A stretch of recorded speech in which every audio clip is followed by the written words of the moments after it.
Hey everybody, welcome back to sort of X-Plane 11. We got John Wayne Airport behind me there, the digital version. But today I'm going to focus on some digital flight plans. This is in preparation for my long solo cross country coming up that finally got the insurance taken care of to be able to do in the plane that I'm going to be flying in. So we ran into a couple of snags that delayed this a lot longer than we were hoping it was going to, but we're all good now, and we are pretty much scheduled and ready to go. So I wanted to take this time now that we're on pilot edge. So we've got somebody coming into land here, 20 right. It's a 172 CSL. Doesn't mean that is actually a 172. It's probably not actually. And sorry, centerline. So what I wanted to do is what I did for my initial cross country, which I actually have a couple of videos on YouTube of the planning, the paper planning involved in that.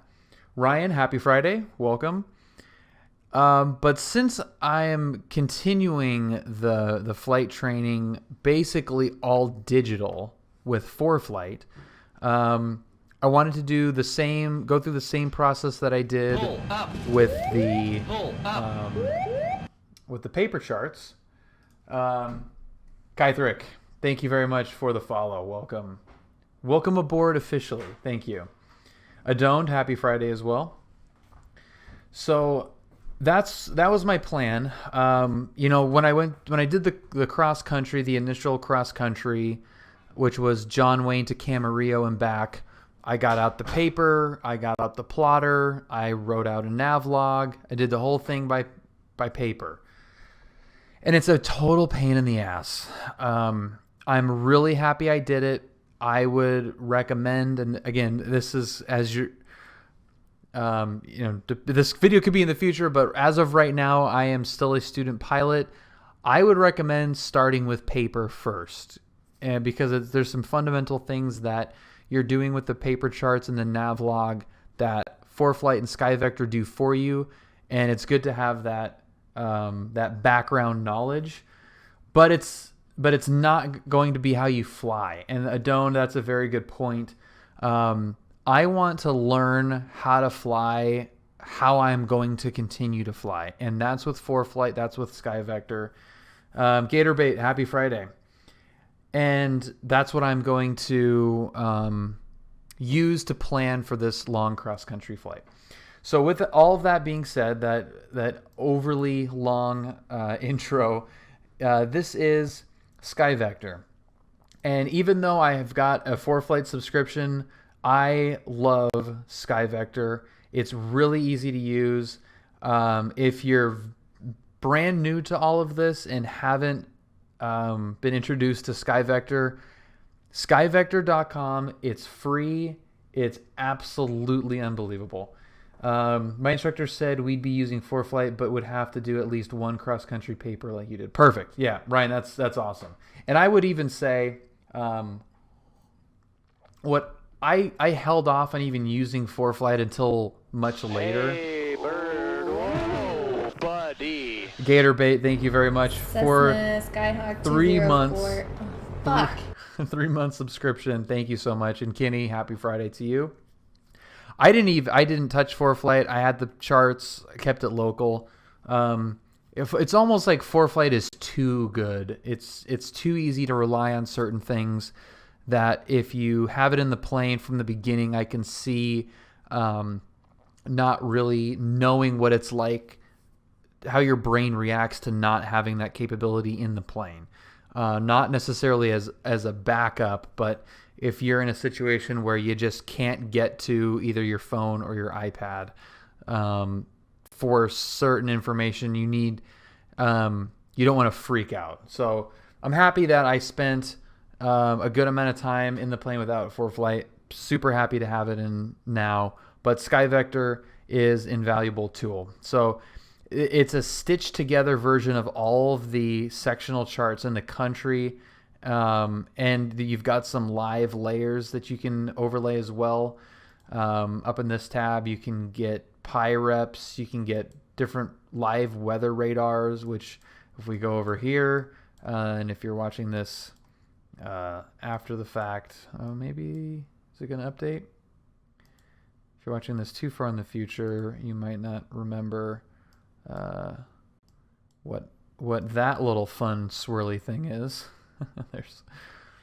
there's old Dorian taking off. But yeah, so there's a lot of cool stuff that SkyVector does to help you plan. That is kind of easier from a desktop perspective to use versus ForeFlight on an iPad. So this gives you your full screen if you've got a computer that you can look around. And I have ForeFlight open right now, and it's the same. You're probably not going to be able to see this with the chroma key and the lighting and stuff, but like I've got both open right now, and there is some. Oh, that looks terrible. There is some interplay between the two with a flight plan. I can actually send this flight plan to ForeFlight from here, which is very handy if you're doing a lot of complicated flight planning on here. Yeah, should be in the bag. So that's what we're going to start with here is do a rudimentary point to point on what the route is. Let's see, am I going to sign in here? There we go. Okay, so we're signed in, and if you log in to SkyVector, it gives you the ability to add airplanes and tail numbers and stuff. So here's the plane that I'll be flying. It's a Skyhawk 53176. Automatically populates all of my information. Fuel is going to be at the tabs, which happens to be 36 gallons. We're going to depart from John Wayne. It's in there nicely, and we're going to end at John Wayne. But on the way, we're going to stop at Van Nuys, and then we're going to go to we're going to go to San Luis Obispo, and then we're going to go to Oceana. Pull up. Aaron Daniel 1, thank you very much for following. Welcome. So those are the two stops.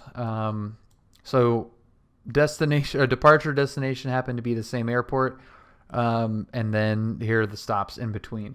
There's a couple things to keep in mind when doing this. If you have multiple stops and you're inputting the flight plan into SkyVector or ForeFlight, it's the destination airport is the only one that it has you landing at.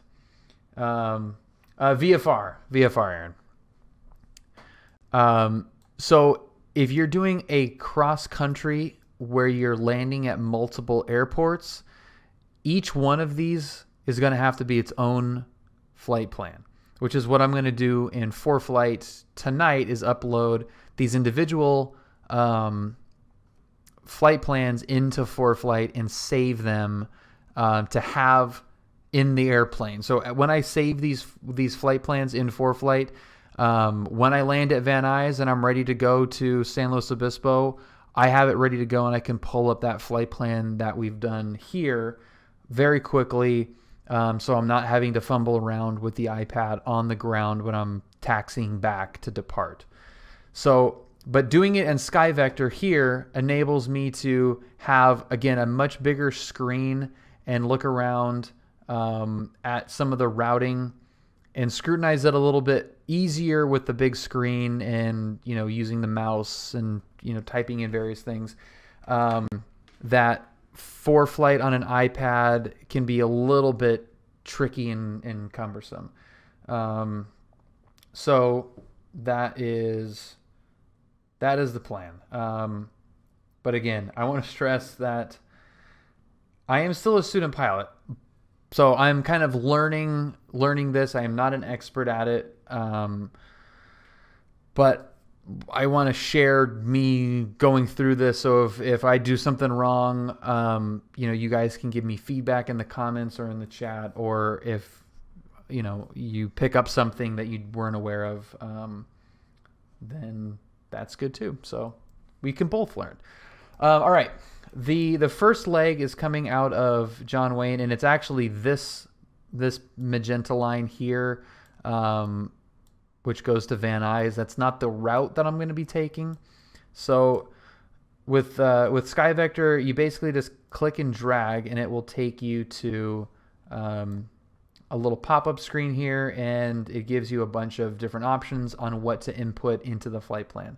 So VPL HP is the Huntington Beach Pier. I'm going to click that into the plan, and then I am going to also go probably about... Nope, I'm actually going to go to the Santa Monica VOR. Now, this is the special flight rules transition over LAX. I know this transition because I've done it a ton in the simulator and in the real world, and it's this one right here. This is the TAC chart supplement on the side here. It's also available in PDF form.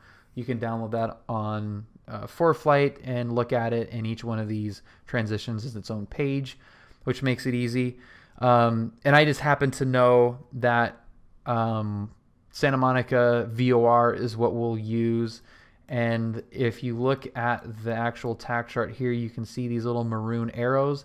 Those indicate the transitions. So the one coming off of this double arrow coming off of the Santa Monica VOR and down to the Hawthorne 405 freeway, that is the special flight rules transition. So that's the wrong one. So if I line up the Santa Monica with both of those arrows and just kind of drag this, basically a beam torrents like that, that's going to, and this is going to be a GPS coordinate because I want that exact spot. That's going to give me almost the exact route that I'm going to fly in order to intercept the 132 radial off of the Santa Monica VOR inbound to Van Nuys. So coming from the Van Nuys, or the Santa Monica VOR, I'm direct to Van Nuys. And that's pretty easy. I mean, it's going to be kind of like this. If you really want to get pedantic about it, we're going to be a left downwind kind of thing, or excuse me, right downwind for 16 right. I happen to know, and we'll check this later, that the 16 left at Van Nuys is NOTAMed closed until December. This is in 2019. So December 2019 is when roughly when 16 left is going to be open. So I know that I am going to get 16 right, which is why I wanted to go to Van Nuys anyway. So I was actually very happy to hear that 16 right was NOTAMed, because I was worried that if I flew all the way to Van Nuys and I'm like, here it is, I'm going to land on 16 right, and they say unable, 16 left cleared, stop and go. I didn't want that to happen, and it's not going to, it sounds like. So that's fantastic. All right. Now, from a flight plan perspective, that should be it. But because we've kind of grouped this whole flight into one SkyVector flight plan, we're going to move on to the departure of Van Nuys. There's like a little basin just south of Van Nuys that's about here. I mean, it's like the 101 freeway is when they kind of let you or want you to turn. Might be actually a little bit before that. It's kind of hard to tell the scale here, but I'm going to just say that we're going to get the flood basin here. It's right in the middle of the flood basin. And let's put a GPS there. And that's just going to mimic waiting to turn out. So then we're going to go all the way up, and we're going to switch over from the TAC to the sectional. Coming up here is not good because there's a lot of wildlife refuge areas over here, and they want you to maintain 3,000 feet terrain clearance over this. So 9,000 MSL is recommended when flying over near the sanctuaries. That's not going to happen. I'm not going to be at 9,000. I'm going to be at 6,500. So instead, we're going to go to the San Marcos VOR, which is right out over here. Click the plan next to the VOR, and you can see the route that it takes me. I'm going over Santa Paula, basically just to the northeast of Camarillo, and then crossing over almost into Santa Barbara's airspace, but we're going to be well above it, and still plenty of gliding distance, lots of places to land. What's up, Beardy? Yes, we have a sectional not getting over it. Thank God. Okay, so then we're going to be heading basically direct into San Luis Obispo from the San Marcos VOR. That's a very, very easy flight. The flight plan really from Van Nuys to San Luis Obispo is a piece of cake. So special military activity on here. We're going to be within the, in between these airspaces here, except for this one. But these are actually cold. We'll check these before we leave to see if they're hot, but it's very unlikely that it's going to be hot. So once we get to San Luis Obispo, we're going to stop here. And then after a brief stop here, a bathroom break, we're going to come down to Oceano for a quick stop to get some fuel. There's a self-serve fuel here. And this is a gorgeous airport right on the coast. And then from Oceano, we're going to depart, and we're going to again stop off at the San Marcos VOR, which is right there. And then instead of going direct to John Wayne, which would be nice, we're actually going to go essentially back to Van Nuys, but a little bit abeam the Sepulveda Pass, which is not showing up on the sectional. It's actually a tack chart detail. So we can flip over to the tack chart. Here we go, because we're going to do another transition, which is the coastal route. And these arrows are the coastal route. So this one is really easy. I'm going to put my point right there, right at the beginning of that maroon arrow, and then down to the LAX VOR. And you see it kind of more or less follows that maroon line. And then we're also going to follow these two maroon lines almost out to the Queen Mary, which is right there. And we're going to GPS that.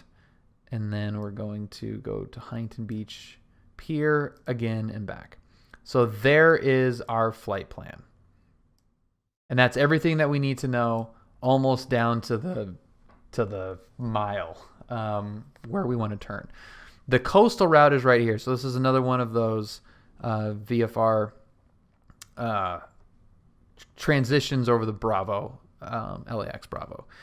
So you can see the 323 radial into the LAX VOR, which you can see right here. It says LAX 323 on this, right next to these two maroon arrows here.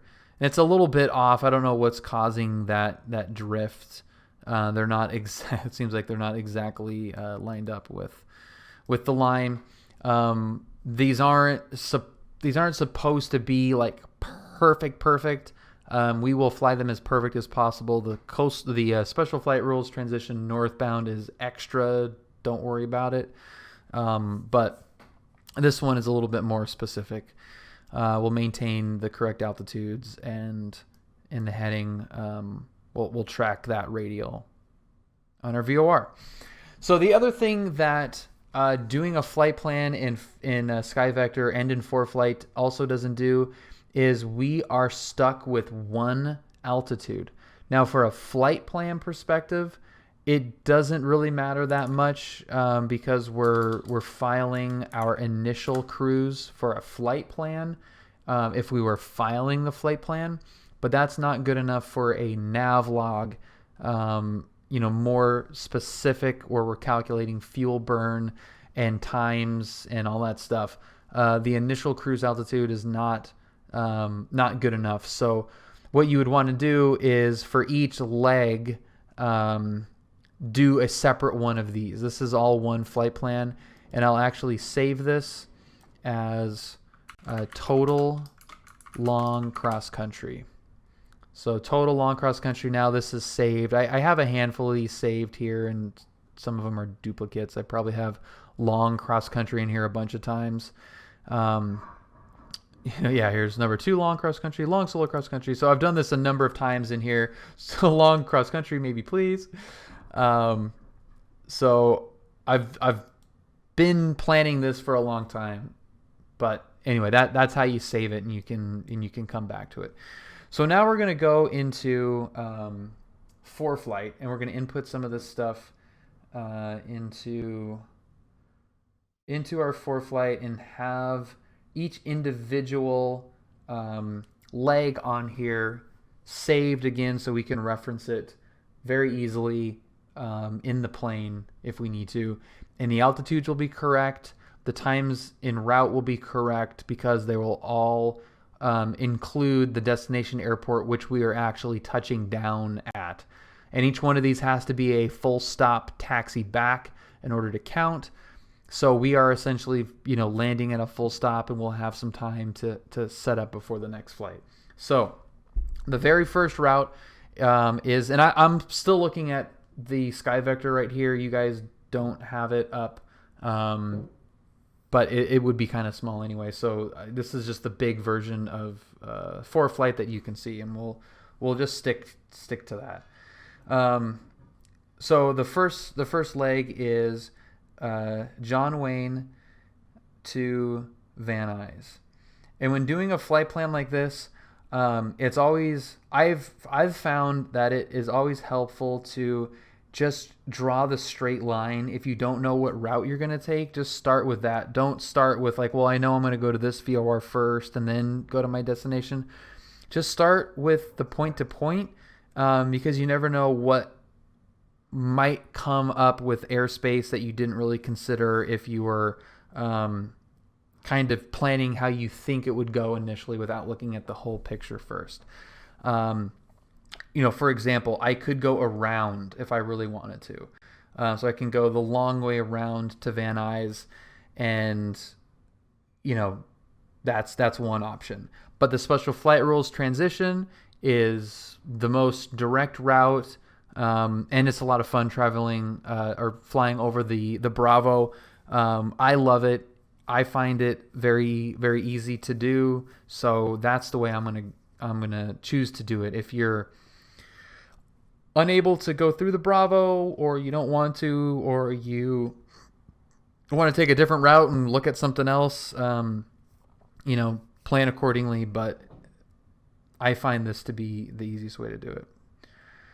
So I'm just going to build the special flight rules kind of slowly here.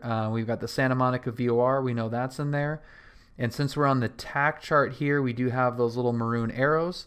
And I'm going to take this down to a beam torrents, because I want basically a guide from ForeFlight that is setting me up for the radial that I want to be on as early as possible, so I have one more guidance to that radial. So I have the VOR, I'm tracking the needle, so I can see that and how much I'm deflected. I can also look at ForeFlight and see that line that we've just drawn out here and how far off I am from it. Does the SFR route ever close? No, Ryan, it never closes, which is one of the beauties of it. Is it is a positive control transition. So you're not talking to anybody. You can be completely Nordo through there. There's no requirements. Specifically, they want you to, of course. But it's a CTAF basically. Heading 180. How was your flight lesson? That is freaking awesome, man. Just got back from it. Okay, so there's the route, like the bare bones guts of it. That's the transition point to point to the airports. Leaving John Wayne, I know that we're pretty much going to go straight to Huntington Beach Pier. That's going to be our departure. So we can go Huntington Beach Pier. That gets us a little bit more specific. And this is kind of setting me up for where I need to be in order to get where I'm going ahead of time. If there's any deviations that I make from this plan, I can always go direct to the next point.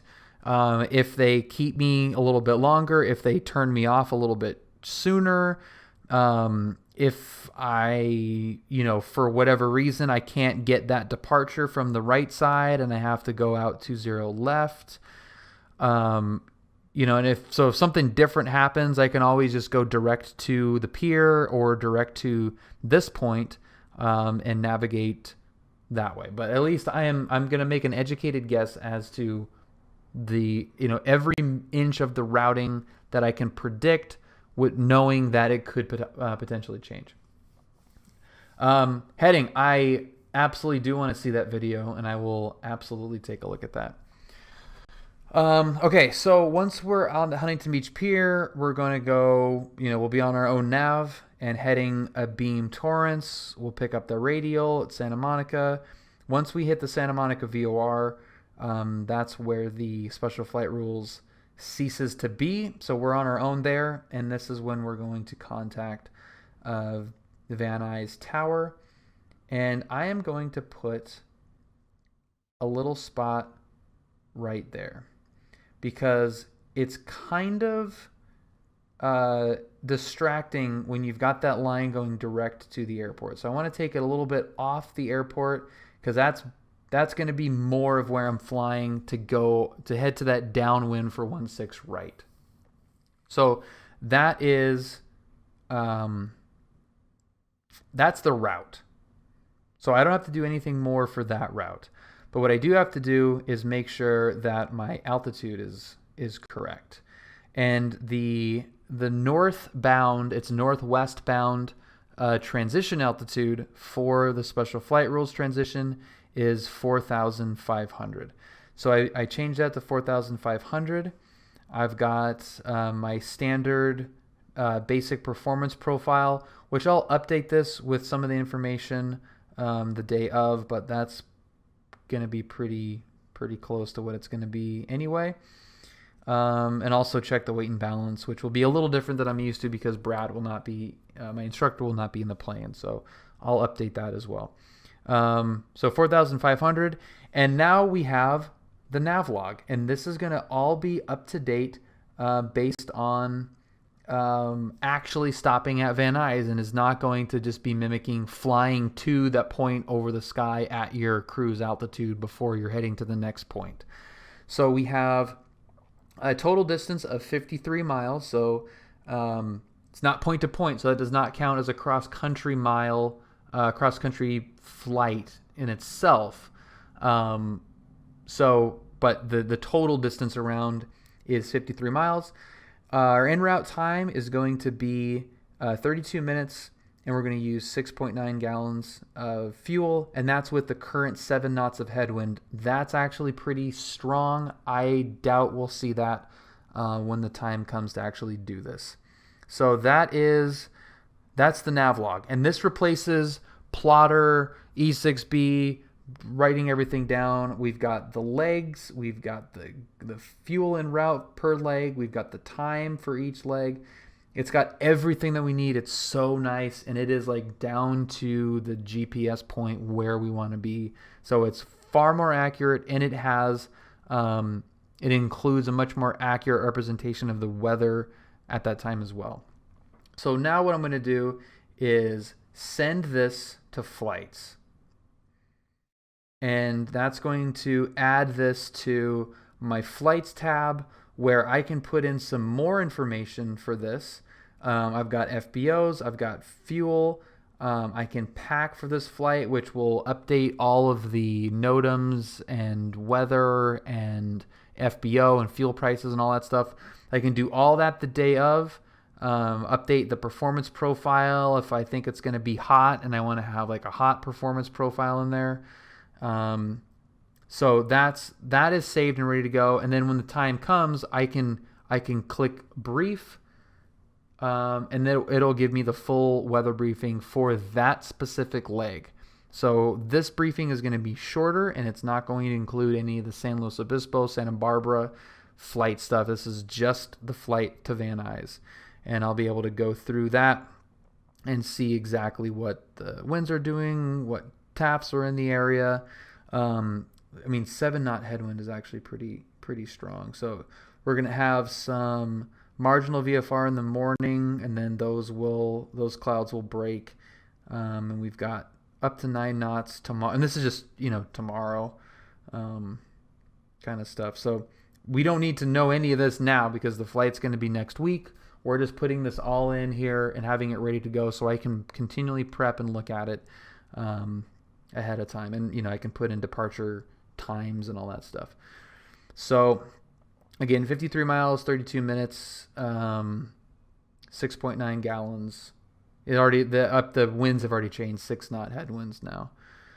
All right, so that's that flight. And it's saved again in the flights tab. So now I'm going to go over to edit here and I'm going to clear, and we're going to do the next one, which is Van Nuys and San Luis Obispo. And it's just going to draw that big old line right there. So, like I said, we're going to go just to the San Marcos VOR. Boom. That's the flight plan. That's that one. That's all it is.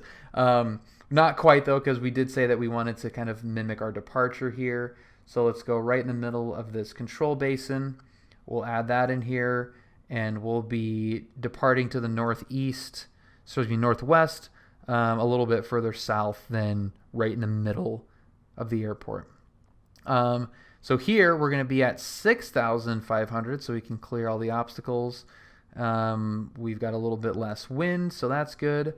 And then here we go, right into San Luis Obispo. We can hope for a straight in. If not, then that's fine too. We're a little bit close to these mountains, but that should be fine. It's 5,200 is the minimum safe altitude there, and that looks fine. It doesn't get easier than that one. So send it to flights, and now it's added. So now we have our John Wayne to Van Nuys. We have our San Luis Obispo, or excuse me, our Van Nuys to San Luis Obispo, and we can nav log it. This is a little bit more detailed nav log than the one from the maps tab. We've got our top of climb, we've got our top of descent, we've got all kinds of cool stuff that this calculates that you would have to do with a paper and pencil, and it's maddening. And if you take the time to sit down and input this information into ForeFlight, you've got all the information here like immediately.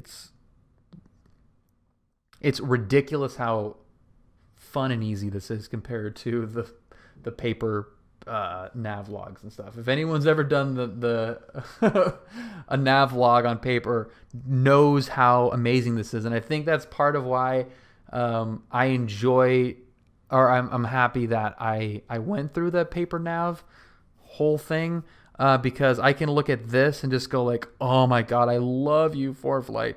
Thank you. Like top of descent right here. There it is, top of descent. You know exactly what your indicated airspeed's going to be, what your ground speed's going to be, what your heading's going to be, your course. It's freaking awesome. So yeah, there you go. That is it. So distance remaining, we've got 23 miles out. We're going to start our 500 foot per minute descent if we want to do that. You can guesstimate. Let's see. Is this a ForeFlight advertisement? It should be, because I friggin' love it. It's awesome. If you've done a nav log, if you've done a paper nav log, you will be promoting ForeFlight as well.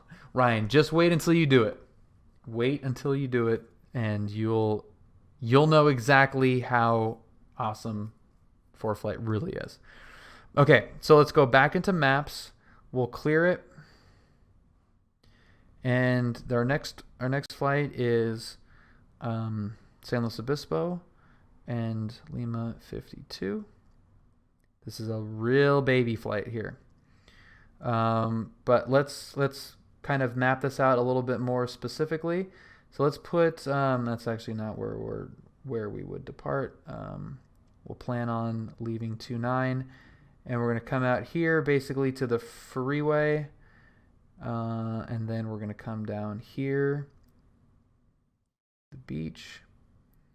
That gets us right out of the Delta, and then we're going to come into Oceano.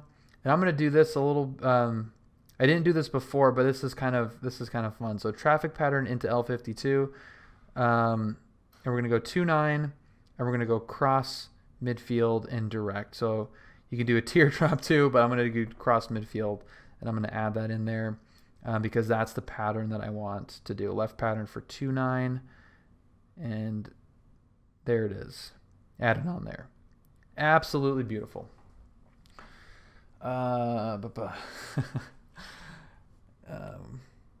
It's pretty. I don't want to like scare you with it, Ryan, but it is painful. it does hurt a little bit, and when you realize that the toughest part about it is knowing that you won't have to continue to do it. Captain Aviation, happy Friday, and Joe, welcome back. Joe is back from walking the dog. So this is a really simple flight, and the pattern altitude for Oceano is 1,000 feet, and we're really not going to be much above that. So 1,500 feet is really all that we're going to plan for on that. We're just going to be right on the coast. So it's an 18-mile total flight here with the pattern and everything. This pattern's a little bit sharper, so it'll probably be less than that, but 3 gallons of fuel. It's going to take 10 minutes. No problem. My CFI gave me a paper nav log today. Ooh. Well, pay attention and really enjoy it. Really enjoy it. Yeah, the 3 gallons of fuel. I mean, it's saying 18 miles. And hello, Brad, by the way. It's saying 18 miles, which is too much for what it actually will be. I think that's probably too far out of an upwind. This is no. Does that not? Oh yeah. Oh, I can manipulate that. That's nice. So we're gonna kind of come at like a 45 degree. There's 2.9. I mean, look at the size of that pattern. There's no way that pattern needs to be that big. So let's just. I actually didn't know that you could manually update these. It's actually really, really nice to know. I mean, it's gonna be more like this. That pattern was big. So there, down to 2.8. That's a little bit tighter. Let's see. You go ahead and plan your burn to the 10th account. But overestimating will be fine. Yeah. So there is that flight. 1,500 feet. We'll make the turnout, go down the freeway, follow the highway there, cross the beach. Once we're out of the Delta, we'll be able to go over to Oceano, and then we'll make that crossing pattern. Like that. Okay. So now we're going to send that to flights. And there it is. Okay, so we've got 60 nautical miles, saying that's going to take us about 9 minutes, 2.9 gallons of fuel, and we've got a 4-knot tailwind there. Let's see, when you release the trigger on the hose, there will still be 0.1 gallons in the line, so good luck with it. That's really funny. Okay, so we've got John Wayne to Van Nuys, Van Nuys to San Luis Obispo, and San Luis Obispo to Oceano. All separate, all in the flights. Nav logs ready to go for all of them. Again, with the descents for each location. All right. Now let's clear that. Let's go Lima 52. We want the Oceano Airport and then John Wayne. Okay. There's our big ass direct to flight. And let's start dialing this in a little bit. All right, so we're gonna flip it and reverse it and go to the San Marcos VOR here, like that. I'm not going to be at 1,500 feet, but we'll fix that in a second. And then looks like it's already flipped over to the TAC chart. We're going to take the coastal route southbound. And again, we've got, I think it should be in here in documents. ForeFlight knows it's nighttime, so it flipped it over. LAX TAC supplement. So here's the coastal route. You can see LAX VOR, we're on the 323 radial coming south, and then the 123 coming out of it. And then here's a hint to the altitude that we're going to be using. Since it's southeastbound, we're going to use the odd plus 500, so 5,500. And that will, we can just do that now, I guess. So there's 5,500. There you go. And then we know that we're going to be on the LAX VOR. So they're the LAX VOR. And again, we'll line these up as best we can, but there's a little bit of a curvature to them. So we're going to match roughly up with those maroon lines just to give us an idea where we're at. This one might be a little bit trickier to predict versus obviously the special flight rules, because this depends on when we get cleared into the Bravo, and that's going to be up to approach, obviously. ForeFlight is up. What's up, Max? Ceremonial Melon, hello. Chevy rules. ForeFlight is... iPad is on the screen. Yes, thank you guys. Hilarious. I love it. And it's big too. It's just all ForeFlight. It's all ForeFlight. All right. So that gets us pretty close. We're going to be tracking the radial on here. And we're going to be a beam the Sepulveda Pass, which is a really easy thing to visually see. So we'll know about when we're going to be making that turn. And Cat Strader, thank you very much for the for the raid. Welcome everybody from Thai stream. ForeFlight is up. Do I have ForeFlight up? Crap, I think I do. All right. Well, MJ, how's it going? Happy Friday. Arizona Aviator, hello. Philap, I'm assuming, if that's not just all L's. That might be all L's. You might be Flap. Clocky 180, Boston Celtics fan. Space Dandy, Seattle Flyer. Welcome, guys. Ceremonial Melon, I am fantastic. Thank you very much. Nick Barber, thank you. ForeFlight. I'm going to have to go back and watch the end of your VOD, aren't I, Ty? I sense collusion. That is collusion. All right. Now we're outbound on the 123 radial, which you can see right here on the ForeFlight, which is up. No collusion. So we're going to be let go from the Bravo transition. I mean, I've been in there when they've cleared before you're out of it, just to start that descent, but we're not going to necessarily plan for that. We'll just say we're going to be a beam the Queen Mary before we can start doing our own thing, and that is a pretty safe bet. MJ Smith, thank you very much for the follow. Welcome tonight. Ernie, good evening again. Hello, thank you.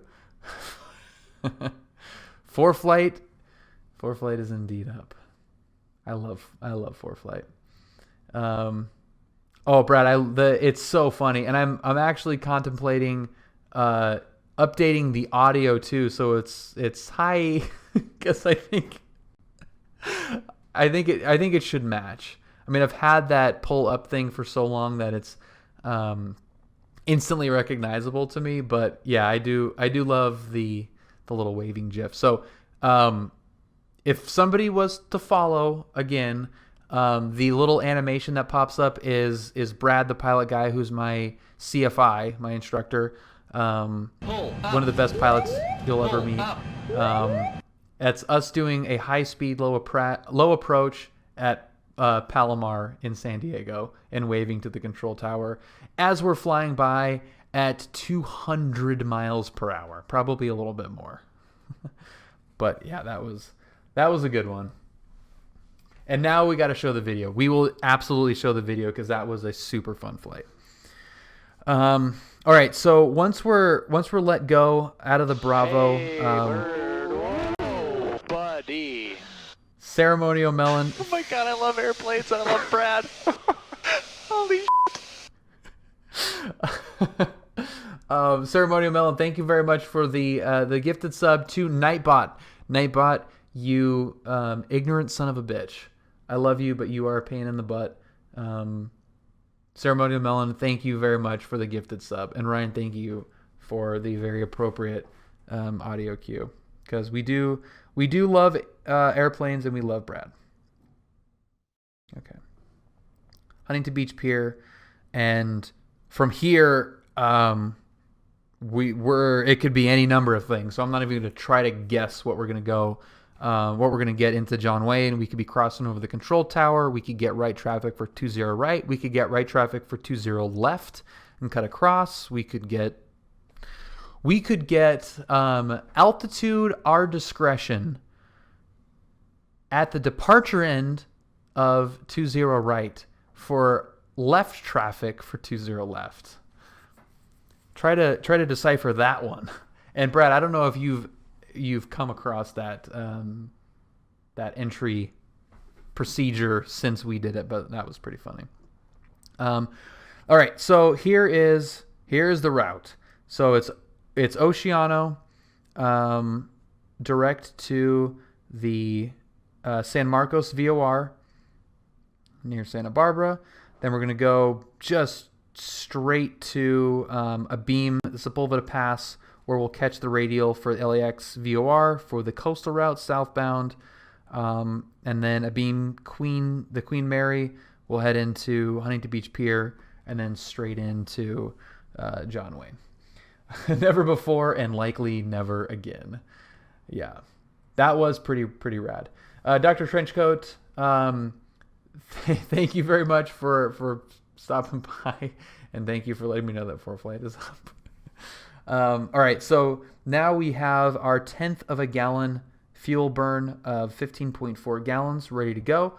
168 nautical miles for a total en route time of 1 hour and 28 minutes. So that's 1.5 of straight cruise. Oh my God, I can't wait. And likely only because this is the first time I've ever done that. I think, Brad, you'd probably say, are you kidding me? 1.5 in a 172 is torture. But I'm gonna enjoy it. Bill, are you planning to have flight following the whole thing except for the special flight rules when you're in Oceano traffic? Yes. This will be flight following the entire way. And Ryan, you're dead on. It's the only exception to that is I'm going to leave San Luis Obispo. There's not going to be any flight following from San Luis Obispo into Oceano, just because they're so close. There's no point in picking that up. Direct. It's 8 miles. It wouldn't make any sense. So I'm going to leave their airspace, and basically right when I leave the San Luis Obispo airspace, I'm already going to be on the Unicom, because we're 6 miles to the northwest, and that's like, all right, start getting your uncontrolled calls in there. For 1.5 is a short flight. Why no? But it is a very long flight for me. I can't wait. It will feel forever for the first time by yourself. And that's kind of what I was getting at, Adoned. Yeah, is that it's going to, because it's the first time that I'll be in any appreciable cruise by myself, it will feel like a very long time. And I'm going to enjoy every tick over of the Hobbs. I'm going to enjoy it. I'm so excited.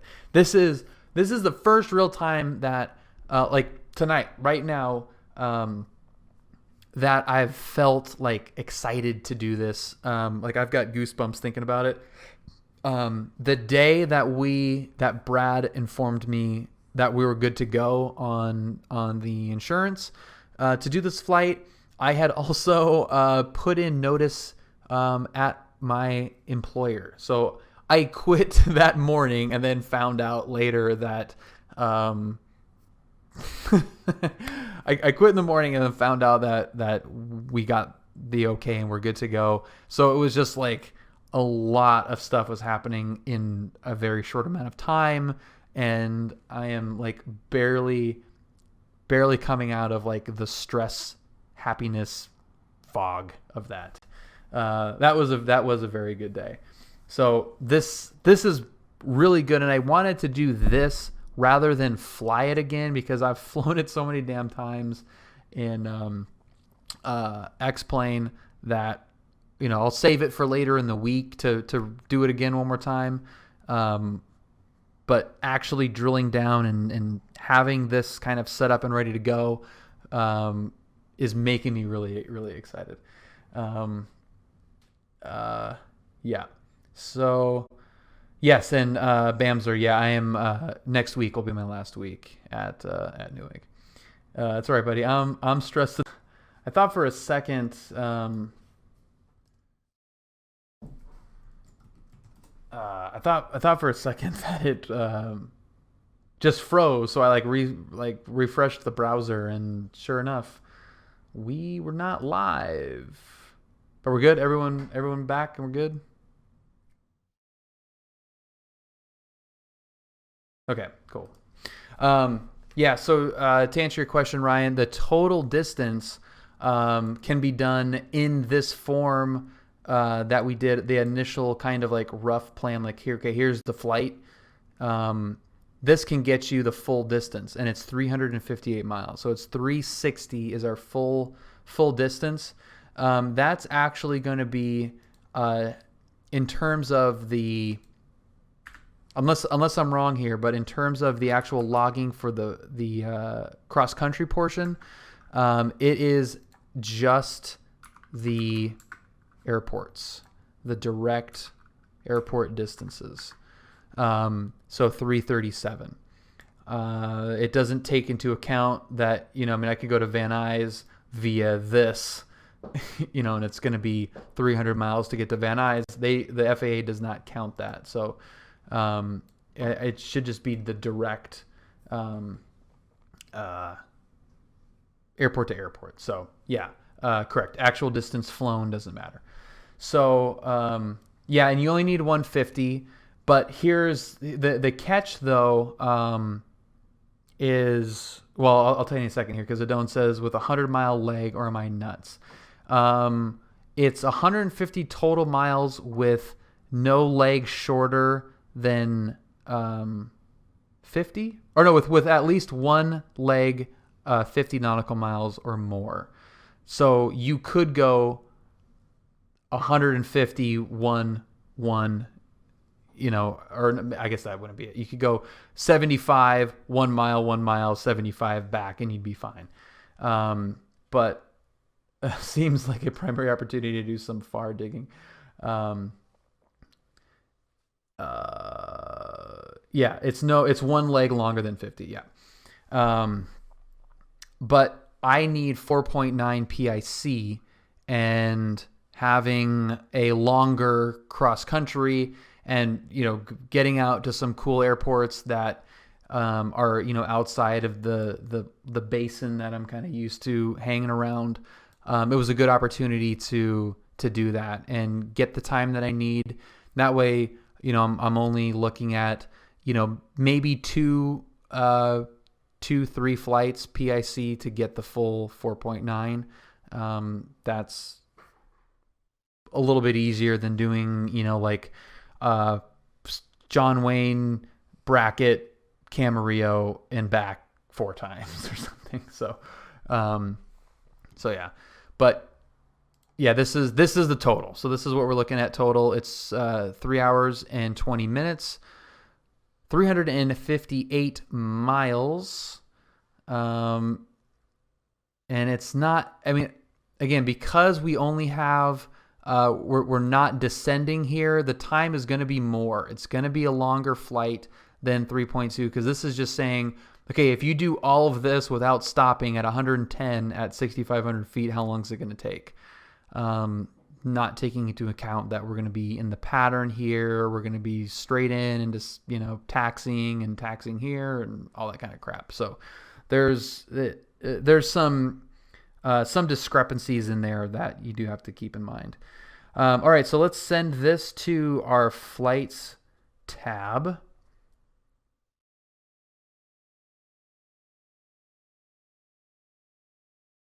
Okay, so now we're in there, and we have 168 nautical miles, 1.5 en route time, and then we got 15.6 gallons of fuel used, 4 knot tailwind. None of those numbers really make any difference today for a flight that I'm going to do Thursday or Friday, because the weather is likely going to be changing between now and then. Weather changes. It's got a pretty bad habit of doing that. So I will do this again, and I will come in here, and that's the beauty of ForeFlight, is you can do this planning a week, a month, a year in advance, route-wise, and then come back and it'll automatically update for all of the atmospheric conditions, and it will tell you, anything you need to know about the flight, like instantly. So you can click brief here, and you've got all the NOTAMs, you've got all of the METARs and TAFs and everything you need right here. So that's why I wanted to do it today, because I'm going to be probably pretty obsessive about looking at this throughout the week and just making sure that I've got everything ready to go. So let's again check here. We've got John Wayne to Van Nuys. Got Van Nuys to San Luis Obispo. San Luis Obispo to Oceano. A little short baby flight. I'm really excited to land at Oceano. Oh my God. And then Oceano out to John Wayne. And those are the flights. So what I'll be able to do on the day of, and not quite, obviously there'll be more planning ahead of time before I actually get in the plane and start it, and even sitting in the plane as I get the ATIS information and departures and stuff. But basically all I got to do is go to flights, go to Van Nuys, John Wayne, and send it to maps. And there we go, ready to go. I can bust out of John Wayne, go up to Van Nuys, on my taxi back to 16 right to depart. I just go back to flights, go to San Luis Obispo, send this to maps, and it's updated now for that flight. So that is going to enable me, and this is the first time that I've done this, because this is the first time that I've gone to more than one airport. But this will enable me to have all of the accurate information ahead of time, leading up to the flight, and during the flight, for each arrival destination airport. Again, you can put them all in, just like we have on the Sky Vector here, but it does not account for descending. So all the calculations that you have for your descent rate are going to be, only good for returning to John Wayne for the last leg. And it makes it really easy to do a flight like this. This isn't something that I don't think you would necessarily be doing, as a private pilot. This kind of flight seems like it's very unique to students, and obviously that remains to be seen. To have to switch over from one airport to another that quickly where it's not, you know, a just a touch and go for fun kind of en route or something. So that is that's the plan. Yeah. So if you're watching this on YouTube and you have any questions, or more importantly, any comments, anything you'd like to add, or something that I'm not doing correctly, or something like that, you know, definitely let me know. But I think this makes sense. So, and I hope it did to you guys as well. I will at some point have a video of this flight up. So I'll probably link that video once it's done in the description. So if you're watching this after I've done this actual flight, I will include links to whatever amount of videos that come out of the flight. So thank you guys for watching, and we'll see you next time. Peace.